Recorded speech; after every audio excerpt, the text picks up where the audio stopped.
1,000 plus faculty, 600 plus PhD, industry-driven skilling. KL, deemed to be university. ఎనిమిదో సచివాలయం ఇది. మీ సచివాలయానికి ఎన్ని పెన్షన్లు? 407 పెన్షన్లు. ఓకే, 30వ తారీఖుని మీకు అమౌంట్ పడేది. 31వ తారీఖు సాయంత్రమే మళ్ళీ మీరు వాలంటీర్లకి డిస్ట్రిబ్యూట్ చేసేవారు, వాళ్ళు 1వ తారీఖుని ఇచ్చేసేవారు. కానీ ఈసారి అమౌంట్ పడలేదు మీకు. అసలు ప్రాబ్లం అది, అంతే కదా అన్నారమ్మా? ఇప్పుడు మనకి పెన్షన్స్ ఎంత అమౌంట్ ఇవ్వాలి? మన దాంట్లో 14,49,000 ఇవ్వాలి, అంతే కదండి? ఇప్పుడు ఎంత వచ్చిందమ్మా అమౌంట్? 9,000 పడ్డది సార్. 9,000 పడింది. అదే ఇప్పుడు పడిన అమౌంట్ ఎంతండి? 9,000 పడ్డది. 9,000 పడింది. 14,49,000 రావాలి మీకు. రావాలండి. వచ్చింది 9,000. 9,000 పడ్డది సార్. మరి ఇక్కడ చూస్తే చాలా మంది ఉన్నారు పెన్షన్దారులు. అదే పర్లేదు సార్. అంటే ఇప్పుడు మీకు అమౌంట్ రాలా? ఇప్పుడు స్టిల్ ఈ రోజుకి కూడా ఈ టైంకి కూడా 9,000 వచ్చింది. అవును సార్, నా అకౌంట్లో. అది నేను అడిగేది. అంటే కొంతమంది పింఛన్దారులు మాకు డబ్బులు ఇవ్వలేదని మనం ఫోన్ చేస్తే ఇప్పుడు మీకు వచ్చి ఇవ్వట్లేదా లేకపోతే రాక ఇవ్వట్లేదా అనేది వచ్చాడు. మీకు రాలేదు అమౌంట్. ఈ డబ్బులన్నీ ఇంకో సచివాలయానికే రాలేదు అమౌంట్. 9,000 వచ్చిందంట మీ సచివాలయానికి. 9,000 అంటే ఎంతమందికి? ముగ్గురికి వస్తుంది అది ఇవ్వాలి. ఇప్పుడు ఏమైనా అమౌంట్ వచ్చిందా మీకు? అమౌంట్ వేయలేదంటండి. ఇంకా మనకేమో వాళ్ళ మీద వీళ్ళ మీద నెట్టేస్తున్నారు అందరూ. ఇదిగో మా సాక్షి ఛానల్ వారు, ఆయన సాక్షి ఛానల్, సాక్షి పత్రిక ఇప్పుడు ఏదో వాలంటీర్లను ఆపేశారు, తెలుగుదేశం పార్టీ వాళ్ళని ఆపేశారు అని వాళ్ళ పత్రికలోనే వాళ్ళ ఛానల్ని వేస్తూ ఉంటారు, సాక్షి ఛానల్ వారు. కానీ వాస్తవంగా ఇప్పుడు వచ్చి కనుక్కున్నాను నేను. ఇప్పుడు ఇందులో 6వ నెంబర్ ఇప్పుడు 9,000 వచ్చిందంటండి వీళ్ళకి. 9,000 అంటే ఎంతమందికి వస్తుంది? ముగ్గురికి వస్తుంది. ఇప్పుడు నేను మళ్ళీ అక్కడ సచివాలయంకి వెళ్ళాను, ఏది 8వ నెంబర్కి. అక్కడ వాళ్ళకి 12,53,000 రావాలి. 3,80,000 వచ్చింది వాళ్ళకి.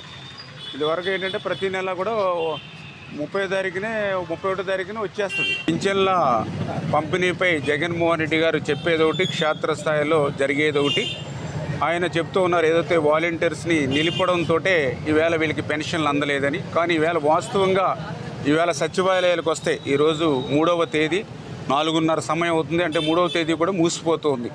మరి ఇంకా పింఛన్ల సొమ్ము ఎందుకు అందలేదని చెప్పి ఇప్పుడే నేను సచివాలయాలు తిరుగుతూ, ఉదాహరణకి ఇప్పుడే 6వ నెంబర్ సచివాలయానికి వస్తే మరి ఇక్కడ అడిగా ఎంత అమౌంట్ మీరు పింఛన్లకు ఇవ్వాలమ్మా మీ సచివాలయానికంటే 14,49,000 ఇవ్వాలని చెప్పారు. మరి ఇప్పుడు మీ దగ్గర ఎందుకు మీరు ఇంకా వీళ్ళకి అమౌంట్ ఇవ్వలేదు, ఇక్కడ ఇంతమంది కనిపిస్తున్నారు బయట అని అడిగితే మాకు ఎప్పటి వరకు వచ్చింది 9,000 రూపాయలు మాత్రమే అని చెప్పారు. అంటే 9,000 రూపాయలు ఇస్తే ముగ్గురికి కూడా పింఛన్ ఇవ్వడానికి సరిపోయినటువంటి పరిస్థితి.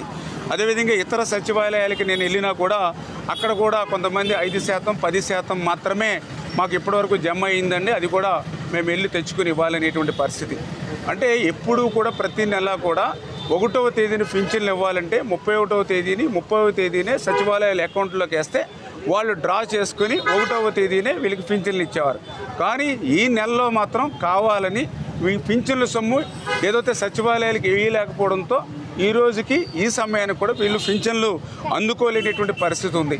ఏంటి దీనికి గల కారణం అని చూస్తే మరి ఏదైతే మరి గత 15 రోజుల్లో ప్రభుత్వ ఖజానాకు సంబంధించినటువంటి 22,000 కోట్ల రూపాయలు మరి ఏదైతే జగన్మోహన్ రెడ్డి గారు అంటే రేపు గవర్నమెంట్ వస్తుందో పోతుందో తెలియదు, మన చక్కపడాలనేటువంటి ఆలోచనతో తన కాంట్రాక్టర్లు ఎవరైతే అనుసీలు ఉన్నారో మరి వాళ్ళకి దొడ్డిదారిన బిల్లులు చెల్లించడంతో ఈవేళ ప్రభుత్వ ఖజానాలో పెన్షన్లకి డబ్బులు ఇవ్వడానికి లేకపోవడంతోనే ఇటువంటి పరిస్థితి, దుస్థితి ఈరోజు వచ్చినటువంటి స్థితి.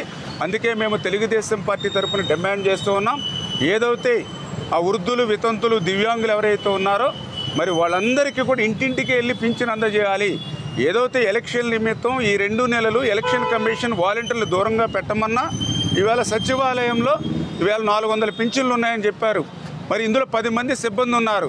ఒక్కొక్క సిబ్బంది 40 పింఛన్లు తప్పున ఇస్తే 10, 40, 400, 40 పింఛన్లు ఒక సిబ్బంది అంటే ఖచ్చితంగా 2 రోజుల్లోనే ఇంటింటికి పట్టుకెళ్ళవచ్చు. అయినప్పటికీ అవకాశం ఉన్నప్పటికీ కూడా మరి వృద్ధుల్ని, వితంతుల్ని, దివ్యాంగుల్ని అందరినీ కూడా సచివాలయాలకు రప్పించాలి, వాళ్ళని కష్టపెట్టాలి, వాళ్ళని ఎండల్లో నిలబెట్టాలి, వాళ్ళ సమస్యలు పడిపోవాలి, అవి చూసి మరి నేను ప్రతిపక్షాల మీద తోచేసి ఆనందపడాలనేటువంటి పైశాచికమైనటువంటి ఆనందం వేళ జగన్మోహన్ రెడ్డి గారు పడడం కరెక్ట్ కాదు. ఇమ్మీడియట్లీ ఆ యొక్క సిబ్బంది ద్వారా ఇంటింటికి వాళ్ళు పింఛన్ అందజేయాలని చెప్పేసి డిమాండ్ చేస్తూ ఉన్నాం. వాళ్ళ తరపున మేము పోరాడడానికి సిద్ధంగా మేము ఉన్నామని చెప్పి మీ ద్వారా తెలియజేసుకుంటూ మేము కూడా అందరికీ కూడా ఒక భరోసా కూడా ఇస్తూ ఉన్నాం. ఎవరైతే పింఛన్దారులకి ఏదైతే రేపు మే 13వ తేదీన ఎన్నికలు జరుగుతూ ఉన్నాయి, జూన్ 4వ తేదీన కౌంటింగ్ జరుగుతుంది. జూన్ మరి మొదటి వారంలోనే చంద్రబాబు నాయుడు గారు ముఖ్యమంత్రిగా ప్రమాణ స్వీకారం చేయబోతూ ఉన్నారు. ఖచ్చితంగా జూలై